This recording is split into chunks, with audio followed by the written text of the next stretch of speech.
I hope you're ready for some Skaven throat singing, because today on Chad Builds by Boojilicious, he's taking the Midland Double Griffin, Pike, and Huntsman build with some mortar wagons against the Skaven. So yeah, absolute Chad build here. He's got Boris Todd Bringer up in the air, as well as an Amber Griffin, Flock of Doom, and Transformation of Kadon here. Flock of Doom's pretty decent right now, especially against a wide high model count army like Skaven.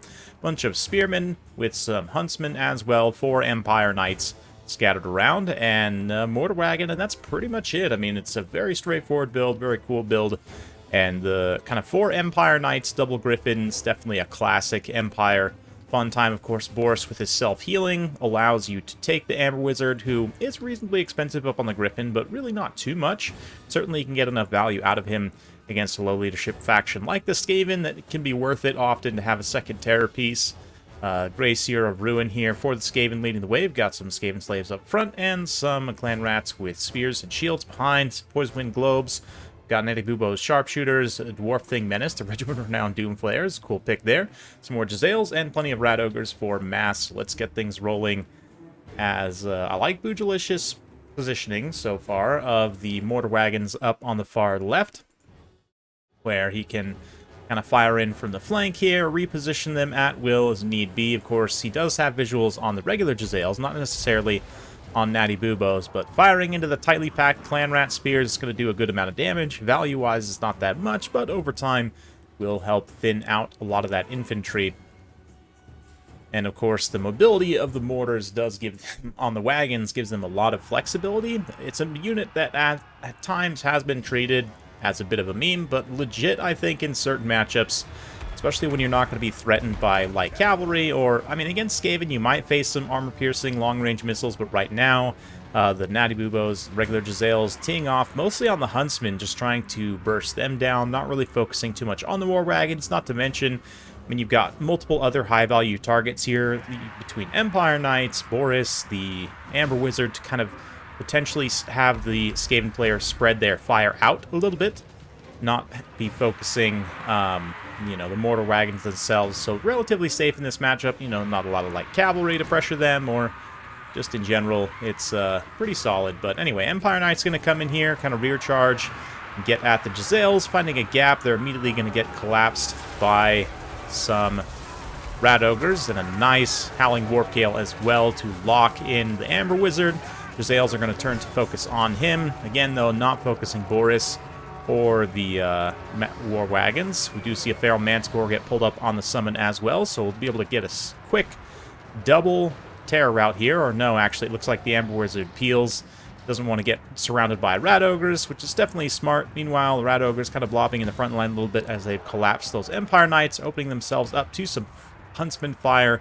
Empire is pushing forward on their right, but the left is collapsing, as the Skaven are able to push through with some Rat Ogres and the bombs, of course, of the Poison Wind Globes. Just doing absolutely devastating damage to Empire Knights here, doing devastating damage to some Spearmen there. So definitely an extremely dangerous unit, one that Boojilicious is going to have to manage. But for the time being, he does have some Huntsmen relatively safe over here. Empire Knights were able to come in, and yeah, Mortar's also in the back line, doing some decent explosion damage to the Rat Ogres as they try and defend against the Feral Manticore. The terror is enough to get the Jezzails off the field, so some great disruption from multiple terror pieces by the Empire. It really is maybe an atypical way to play the Empire, but very strong, especially against low leadership factions like Skaven, who are quite vulnerable to terror routes. Empire Knights continuing to support as well. We've got the mortars there on the hill there. Just absolutely epic shot as this massive fight ensues. Empire Knights shoring up this flank, kind of stabilizing things to a degree. We've got Huntsmen also coming back from route as well that can act as kind of a second layer here in defending their Huntsman brethren from those nasty Rat Ogres. But the Skaven advance is ongoing. Empire kind of breaking things up and trying to fall back as best they can, while still providing plenty of counterpunch with their ranged units and knights and so forth. Griffins also getting in down and dirty. You see Boris full surrounded here, just bullying the Gracier. Thing about the Lord situation here is, even if the best thing for Skaven to do, lock him down with Howling Warp Gale there, it's definitely solid. Not to mention surround him with the Rat Ogres, see if we can get some shots with the Giselles. But nice pressure here by the Spearmen to keep those Giselles on the move. Hopefully allow these Huntsmen to come back in the range. So the Poison-Winged Globadiers have been doing a good job of the screening. Huntsmen outs, they haven't been able to get at this blob of... Oof, nice Dreaded 13th explosion spell as well. Actually, the explosion doesn't do too much damage to the Spearmen, but at least gets a nice Storm Vermin Halberd up on the field. But anyway, yeah. Don't want those Huntsmen getting in range of the blob of Rat Ogres, especially as they're blobbed up like around Boris. They'll take damage extremely quickly from Huntsmen. Huntsmen are just such a strong unit in general, and especially in this matchup where Rat Ogres and Clan Molder monsters in general are so prevalent, and definitely a key unit to deal with in this matchup so that your Knights can operate successfully, not be blocked up constantly by the high mass of the Rat Ogres and counterpunched. But speaking of not being blocked, these Empire Knights get in on another beautiful charge, shutting down these Skaven momentarily, not allowing those snipers to blink. Rat Ogres will counter-collapse, but not in time to necessarily... Well, they'll probably end up saving the Natty Boobos, all things considered. The Skaven themselves, though, are not quite able to clean up the Empire. Empire is kind of starting to regroup a little bit here. Got some Spearmen and Huntsmen together. The Mortar Wagons have just been up on the hill firing the entire time, and they're continuing to pressure these units, kind of being mis-microed out in open space as Skaven player prioritizes their micro elsewhere. I mean, it's fine. It's just some cheap Spearmen. What really more could they do besides just continuing to chase these Huntsmen down? But anyway, Howling Warp Gale there. Forest Todbringer gets locked in once again, and the Amber Wizard getting blasted by the Giselles that remain. You see the Rat Ogres on station to try and protect the Doomflayers as well. And there's only a few unimodels there, and they're not super efficient against cavalry, but technically they can help also with this situation. Although it would be much better, I think, to try and send them off to help harass and disrupt the Empire's infantry, because these Huntsmen are all getting set now. Once again, you do have some Empire Knights, although they take a nasty volley there from some Poison-Winged Globes, who then immediately rout. Good thing for those Empire Knights, but yeah, the Doomflayers would be definitely much better used trying to harass and kind of mop up a lot of this infantry, rather than trying to mass block the Knights, protect what's left of the Giselles, which looks like the Rat Ogres are doing a fine job of. Although the Grey Seer does get terrified critically by the Amber Wizard there, it looks like it's going to pay the price ultimately. Tactically, though, just, getting that terror out, preventing Grey Seer from casting any spells or being effective. A little bit of damage as well. I mean, all things said and done, I don't think the Amber Wizard necessarily pays for itself in raw value, damage-wise, but of course you get the Manticore Summon as well, which tactically and damage-wise did, extra. Not to mention the terror outs from the Amber Wizard itself. So, I mean, certainly I think it was well worth the bring here. And Boris himself also providing some terror in this late game. Will it be enough to save the Empire? Things are looking pretty grim. Rat Ogres managed to tangle up those War Wagon mortars and rout them off, which is certainly a danger. These Huntsmen's trying to stay in a little secure pocket here with these Spearmen. Vigilicious doing a great job in keeping all of his units together. Huntsmen, thank goodness, fire while advancing so they can mop up these Rat Ogres while continuing to move away from these Poison-Winged Globes. A really nice situation for them to be in. And Boris himself also now has the Grey Seer dead to rights in open space. Some Rat Ogres nearby, but Boris probably doesn't fear blobbing them up too much since the Huntsmen are also relatively nearby as well. But Poison-Winged Globes trying to break up this regrouping Empire force here, just massacring those Spearmen like a war crime. And the Huntsmen, yeah, this unit's actually out of ammunition, so they could turn around and come screen out these Clan Rat Spears for the other unit that still has a few shots left, trying to finish off those Rat Ogres. The terror of Boris, though, definitely being felt by these poor Skaven, who are feeling a little fearful, it must be said.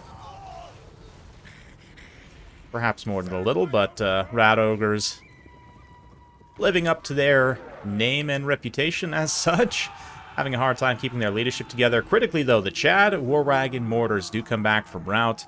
111 kills, and in terms of army damage value, not quite paid for themselves, although reasonably close.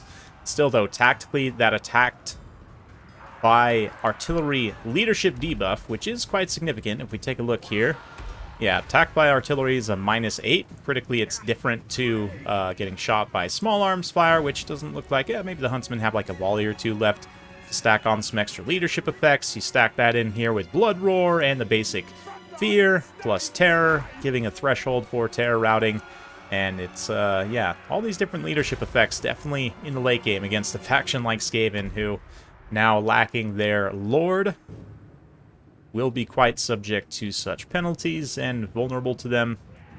Last, the Huntsmen, using up what's left of their ammunition, are going to face the final charge of the Rats, Rat Ogres, Doom Flayers, Clan Rats, the Hordes of the, I don't know, I was going to say Underdark, but that's the D&D thing. You know what I mean. Of the Underworld, I guess.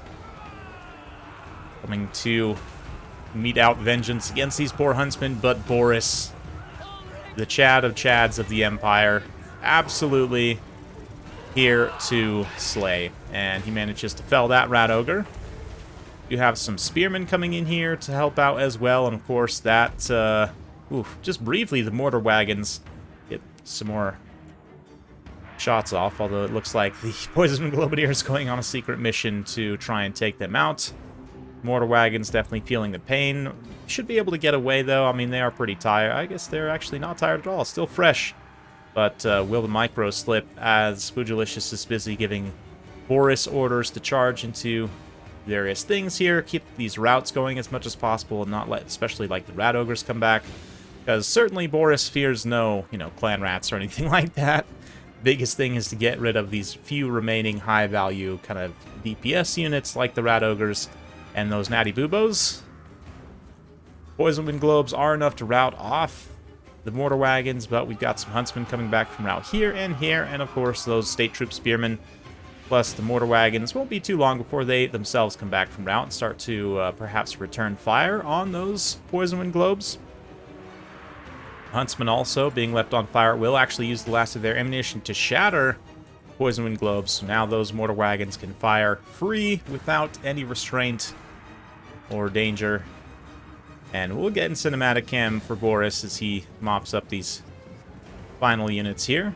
Spoogilicious going to play it relatively smart, doesn't want to take the engagement here without some actual support units if he can, which is absolutely the right call. So I don't know why I can't fast forward here, but anyway, that's fine.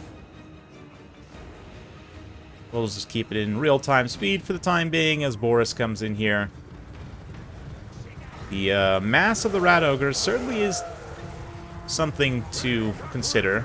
The question is, does Boris actually have Crush the Weak? For whatever reason, I'm not sure why. The UI is bugging out for me.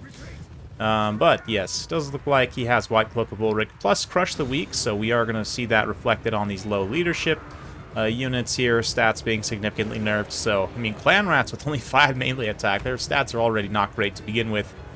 Just going to struggle to get consistent contact against Boris unless they're able to get a full surround, and Spoogilicious is certainly not likely to let that happen. Been doing a great job of cycle charging Boris so far. But let's see, Mortar Wagons acting as bait. Boris charges in there, immediate terror rout on one Rat Ogre. Another Rat Ogre being affected, certainly. That one that terror routed actually just straight up shatters. And Boris charging into the Clan Rats there also just terrifies them immediately. Get hit by a nice mortar shot there. And the Rat Ogres charging into the Huntsmen. Eventually making contact with the wagons. You can see the Doom Flares in here also. Here come the Spears. The Spears then get smashed. And, yeah, the Skaven High Mass Force actually manages to go on a little bit of a run there and rout quite a few of the remaining Empire units, swinging the balance of power once again in their favor, but, of course, we all know what Boris is capable of, especially when he's heavily debuffing all these troops so that his State Troop Spearmen can come in and just absolutely mop up the last of the value here. And just like that, the balance of power does a full 180, switches to the other side, and it's looking like a nice victory for Spoogilicious Empire. So there you go. Not sure why exactly the UI is not working correctly for me, but it is what it is. We'll just enjoy the beautiful view here. Nice hazy skyline. Rats scurrying to their doom. Boris and the state troops of the Empire just smashing it. Yes, indeed. Celebrate, Boris. You should be proud. Had an absolute game today. Managed to heal cap himself. And gets a pretty insane value. If we take a look here, yeah, it actually is not going to show me the value as I highlight it, but we'll get to that in just a second. As the last of these Skaven units truly get shattered. Hopefully. There we go. Sometimes army losses in this game really doesn't make sense in terms of, like, when it happens and when it doesn't. I know there's probably some actual formula for it somewhere, but just, you know, going purely based on feel, like, yeah, it seems like army losses probably should have happened sooner, and then I get some games where it's like, why is army losses happening right now? Like, the game probably has another minute or two left at least. Anyway, all that aside, Boojilicious here does manage to get some really nice value off of these Griffin characters, at least in terms of, you know, tactical value, maybe not necessarily raw gold damage dealt, but overall, I mean, 12,000 total damage, even though it's only 1,600 gold value. Same thing here, 78,000. It's pretty decent. Of course, the terror routes are critical as well. Huntsmen are going to actually carry, yeah, 1236 on one, 955 on the other. They carry some really nice value, shooting down those rat ogres. And then 110 kills on some basic state troop spearments. Definitely pretty nice. I mean, it is Skaven after all, but still, Jezzails both prove their effectiveness. Such a strong unit, and definitely one you have to manage. And credit to Anti-Kaiju, actually. A lot of his units, I mean, a little bit of healing inflation, I guess, for Boris. Not too much, but a lot of his units actually end up paying for themselves. And, you know, tactically, I think the biggest thing was just not quite being able to finish off Boris. So, while I agree, to a degree, with targeting the Huntsman early with the Jezzails, maybe it would have been better to just keep the consistent pressure on Boris himself. That way, in that late game, the little bit of HP he had, you know, wouldn't have been there. Although, certainly other higher value units might have taken more damage for the Huntsman, from the Huntsman, rather, but I don't know. Maybe you just try and keep the Rat Ogres back to a degree, just to defend, and, again, focus your Jezzails a little bit more in the early game on Boris and or the Amber Wizard, because, of course, the Manticore Summon also did kind of disrupt, to a degree, the Jezzails, although most of them certainly were able to pay for themselves, so it's definitely an interesting one. It does come down to the wire, so even a little bit of RNG, honestly, on both sides could have changed the outcome to a degree. But definitely a fun one. Hopefully you guys enjoyed watching that one. If you do like this sort of content, be sure to like, subscribe, hit that bell notification. Every time I upload a new video, you'll be notified. Thanks again. We'll see you next time.